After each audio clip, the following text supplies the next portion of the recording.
सभी को जय मसीह। परमेश्वर ने हमें फिर से फेलोशिप करने के लिए मौका दिया। हमने क्रिसमस के महीने बहुत अच्छा आनंद उठाया। हमने सारे लोगों ने, मैं आशा करता हूँ ये सब लोगों ने आनंद उठाया होगा।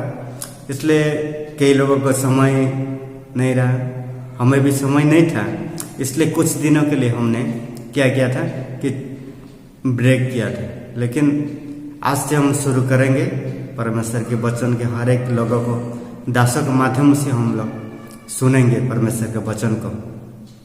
तो सबसे पहले परमेश्वर के धन्यवाद हो। आज के इस सुबह का समय में हम परमेश्वर के पास आते हैं, उसकी आवाज़ को हम सुनते हैं कि परमेश्वर हमसे क्या बात करने वाला है। आज मैं एक वचन पढ़ने वाला हूँ कि सब लोगों ने पढ़ा होगा कि भजन संहिता उसका 103 एक से कुछ पंक्ति हम देखेंगे। इसमें ऐसा लिखा है, एक पंक्ति में भजन संहिता 103 पंक्ति 1, हे मेरे मन यहोवा की धन्य कर और जो कुछ मुझ में है वो उसके पवित्र नाम को धन्य कह। हे मेरे मन यहोवा की धन्य कह और उसके किसी उपकार को ना भूलना। वही तो तेरे सब अधर्म की क्षमा करता है और तेरे सब रोगों को चंगा करता है। वही तो तेरे प्राण को नाश होने से बचा लेता है और तेरे सिर और करुणा और दया का मुकुट बांधता है। आइए छोटा प्रार्थना करते हैं। इस वचन के माध्यम से हम कुछ जाएंगे। स्वर्गीय पिता परमेश्वर प्रभु, तुम्हारी प्रशंसा महिमा करते हैं। इस सुंदर समय हमें दिया है परमेश्वर, हम तेरे निकट आते हैं परमेश्वर। हमसे बातें करना परमेश्वर, क्योंकि तुम्हारा वचन जीवित वचन है, तुम्हारा वचन दो धार तलवार है परमेश्वर। क्योंकि हमें प्रभु वो छाटता है परमेश्वर और अच्छी तरह से बढ़ाता है प्रभु। इस तुम्हारे वचन जो परमेश्वर हमें वो दवाई देता है कि हम रोगों से चंगाई हो गए प्रभु, बलवान हो सके। इसलिए धन्यवाद देता हूँ प्रभु। आज के इस डिवोशन को प्रभु तुम्हारे हाथ में देता हूँ। प्रार्थना प्रभु यीशु मसीह के नाम से मांगता हूँ, आमीन। बहुत सुंदर वचन हमने पढ़ा कि भजन संहिता 103 1 से हमने 4 तक देखा। इसमें बहुत अच्छा लिखा है कि हे मेरे मन यहोवा के धन्य कहो। कैसे करना है? अपने मन से किसका धन्यवाद करना है? कि परमेश्वर को धन्य कहना है, कि अपने हृदय से। यदि देखते हैं कि अपने हृदय से इस नया साल में हम कैसे करेंगे कि परमेश्वर का धन्यवाद करेंगे अपने हृदय के साथ। क्योंकि हृदय से हर एक चीज जो निकलता है, जो निकलता है अपने हृदय से निकलता है। कि परमेश्वर की महिमा के लिए हम कैसे चीज हो अपने हृदय से निकलेगा, कि उसके महिमा के लिए, उसकी प्रशंसा के लिए, उसके फेलोशिप के लिए, कि परमेश्वर का वचन के द्वारा हम बांटेंगे। कि परमेश्वर को कैसे हम धन्य कहेंगे अपने हृदय के साथ ना, एक दूसरे के साथ क्या करेंगे? परमेश्वर को धन्य कहेंगे। और जो कुछ तुमसे वो और जो कुछ मुझ में है वो उसके पवित्र नाम को धन्य कहो। क्योंकि परमेश्वर पवित्र है, उसके पवित्र नामों को क्या करना है? हमें धन्य कहना है। क्योंकि गॉड इज होली, परमेश्वर पवित्र है, लेकिन उस पवित्र नाम को कैसे धन्य कहना है? अपने हृदय के साथ कैसे धन्य कहेंगे? क्योंकि परमेश्वर पापियों को देख नहीं सकता। ये पापियों के साथ परमेश्वर फेलोशिप करना नहीं चाहता। इसलिए परमेश्वर ने अपने एक लौता पुत्र को भेजा ताकि वो पाप से छुटकारा होके धार्मिक बन जाए, पवित्र बन जाए ना। जो पवित्र बनता है तो हम परमेश्वर के साथ, अपने हृदय के साथ कैसे हम धन्य कह सकते हैं। जो संसार में जितने भी लोग हैं, जो भी यीशु मसीह को नहीं जानते, वो लोग एक पापी, उसके हृदय क्या होता है? बंद किया है। शैतान ने उसके हृदय को बंद किया है कि पवित्र को वो जान नहीं पाएगा, क्योंकि परमेश्वर पवित्र है। हमें परमेश्वर पवित्र होने के लिए अपने लहू से हमें शुद्ध किया है, हमें धोया है परमेश्वर ने अपने लहू से। उनके एक एक बूंद हमें वो पापों से हमें छुटकारा देता है, हमें से छुटकारा दे के पवित्र में लेके जाता है। परमेश्वर ने जो आयजाया पुस्तक में 1:18 में यदि देखेंगे तो उसमें ऐसा लिखा है कि तुम्हारा पाप सिंदूर के नाई जैसा हो तो हम तुम्हें धो लेंगे। इस पृथ्वी पे ऐसा कुछ भी साबुन नहीं है कि पाप को हम मिटा सकते हैं। यदि एक कपड़ा को गंदा हो तो ऐसा भी सरफ से धो लेंगे तो वो साफ हो जाएगा, लेकिन पाप जो कभी भी धो नहीं सकते। पृथ्वी का लोग कोई भी पाप को धो नहीं सकता, साफ कर नहीं सकता, उसे सफाई कर नहीं सकते, क्योंकि पाप को सफाई करने के लिए केवल होली चाहिए, पवित्र खून चाहिए। वो खून कौन है? यीशु मसीह वो मनुष्य रूप धारण करके इस जगत में आया था। वही खून में परमेश्वर ने हमें पापों से धोया है।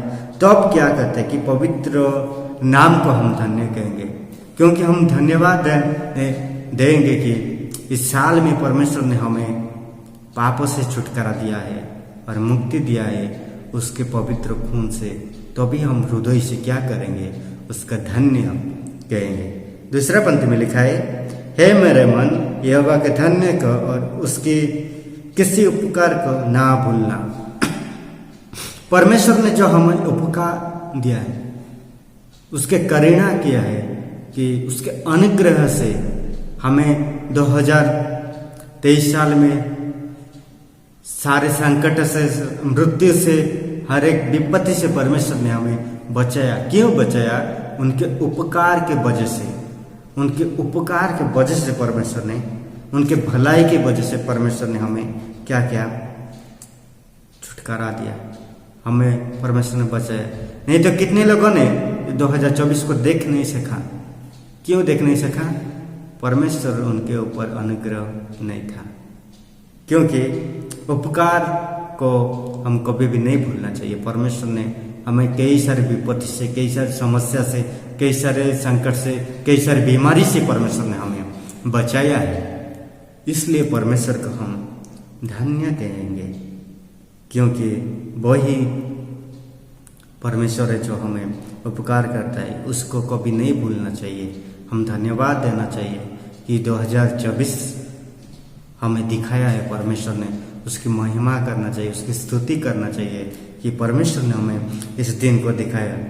और तीसरा पंक्ति में लिखा है, वही तो तेरे अधर्म और क्षमा करता है और तेरे सब रोगों को चंगा करता है। वह परमेश्वर इस सब अधर्म से क्षमा करता है। जितने भी अधर्म जन्म से हमने अधर्म किया है, पाप किया है, परमेश्वर ने हमें एक ही बार में परमेश्वर हमें क्षमा किया। कि यीशु मसीह ने इसलिए आया कि जगत में आया कि परमेश्वर ने जो इब्रानिया पुस्तक में आया और क्रूस पे वो अपना बलि दे दिया ताकि हम वो पापों से छुटकारा पाए। कि 103 में और उसका 12 पंक्ति में भी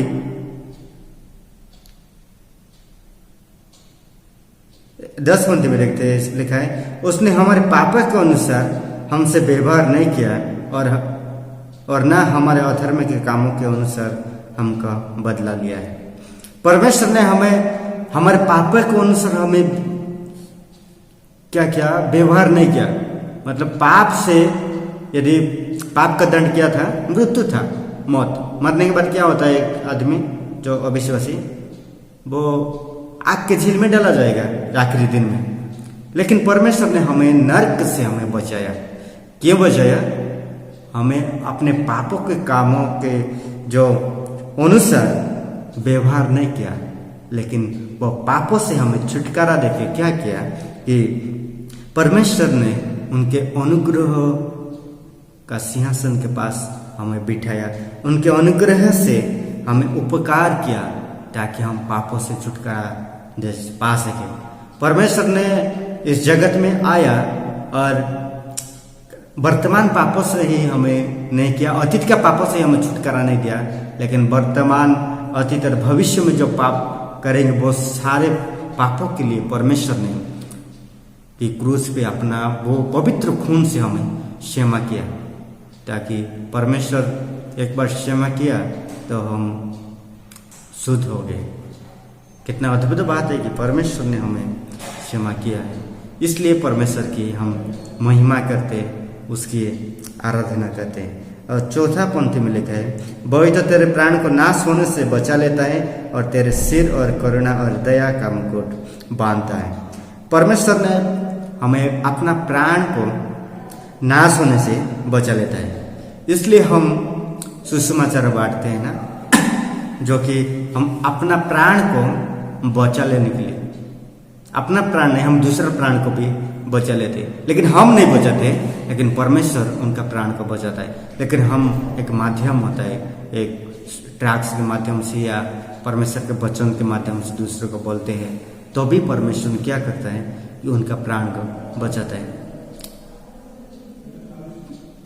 पतरस में लिखा है कि परमेश्वर इसलिए देरी करता है कि सारे लोग उद्धार पाए, इसलिए परमेश्वर ने अपेक्षा करता है, अपेक्षा कर रहा है, नहीं तो परमेश्वर जल्दी आ जाता है, रैप्चर हो जाता है।